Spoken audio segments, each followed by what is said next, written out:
Hey, what's up, y'all? I'm a little bit buzzed. I'm a little bit lit. So I just got done doing the San Jose Costa Rica show, and it was a great show. Like I think basically I did the show for all the homies from Alajuela. That's that area where that's like the hood. That's that area where Rafael Caro Quintero had his pad. That's where he got snatched up from. So back at the hotel right now.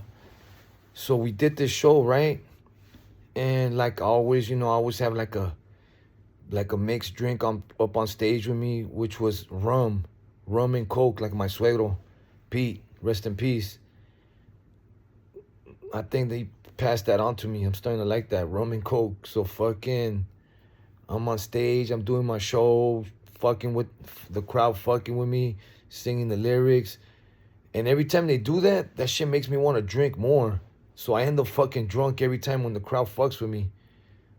So, we do the show. So fucking Merc said, I murked that bitch. And everybody's showing love. And then like I was like, honestly, like my boxers were wet. My legs were wet. It's hot. Over here is it's that well we're closer to the equator, so it's muggy. Y so I was like kind of like drenched. So I went off to the side like this back room to like cool off. And then as soon as I cooled off, I told my girl, hey, let's go to the bar and get like 2 cold beers. So we went, and then we got another round of 2 cold beers, and then we ended up getting another round of 2 cold beers. But in between, I was taking pictures with the fans, like there's dudes that were like, man, I've been listening to Conejo since I was 12 years old. And then there's dudes there was a homie right there. I'm not gonna say his name, but he was like, man, I don't know if he caught a murder or an attempted murder while listening to my shit. But he's out and got deported. He's over here in Costa Rica. And then, and he was like, man, you gotta read my paperwork. It's in there. Like, it was like part of his case or some shit. So, at this venue, it had like 2 sections, right? It had this section that was like sort of like a bar on the left hand side, and then in the middle, they had like a pizza place, like homemade pizza. So, after chopping it up with the promoters, with everybody, I'm fucking lit. I'm drunk. I'm like, man, let's get out of here. So, but before we leave, we're like, let's get a pizza. So we get a fucking pizza and a soda, a Coke. And then, so we're leaving, right? And as I'm backing up, my girl tells me, hey, you're going down a one-way street the wrong way. But the thing is that the fucking GPS thing was spinning. The shit was spinning. And it told me to go that way. So that's what I did. So boom, I go down that way and then I make a right.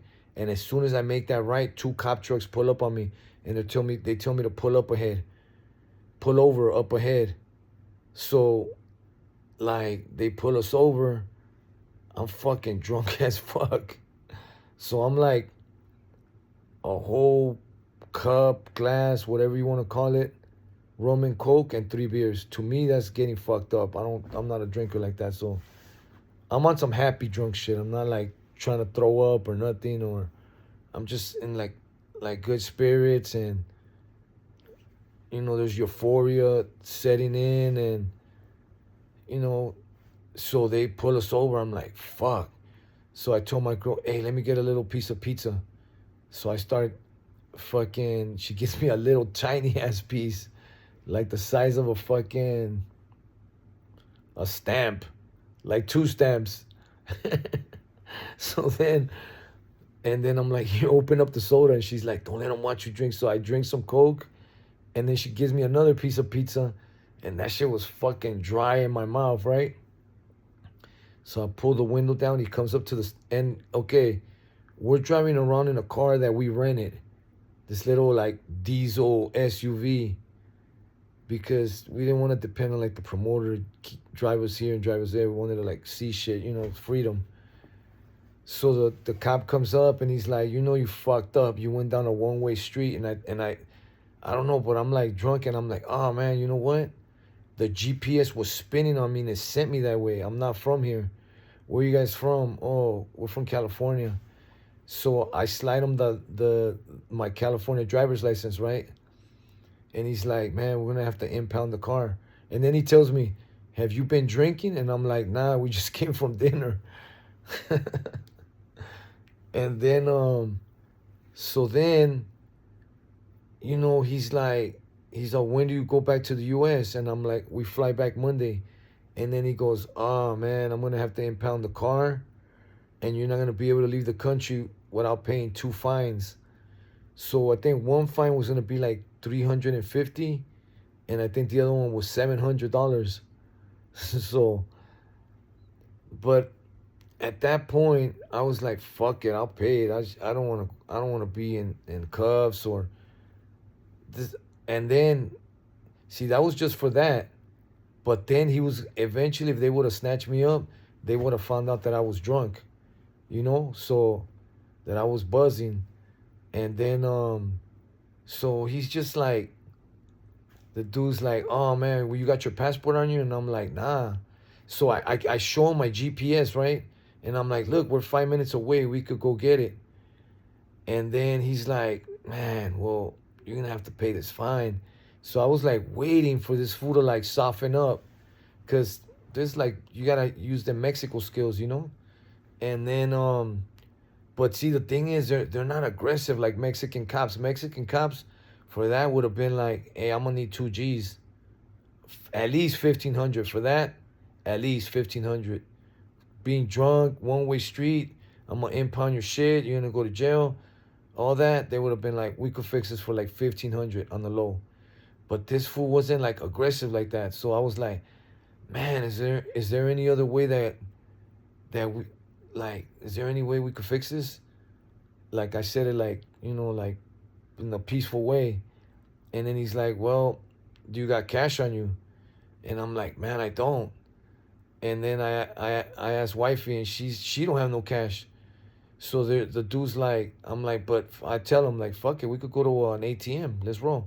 And then he goes, well, we would have to go down here to Scotia Bank.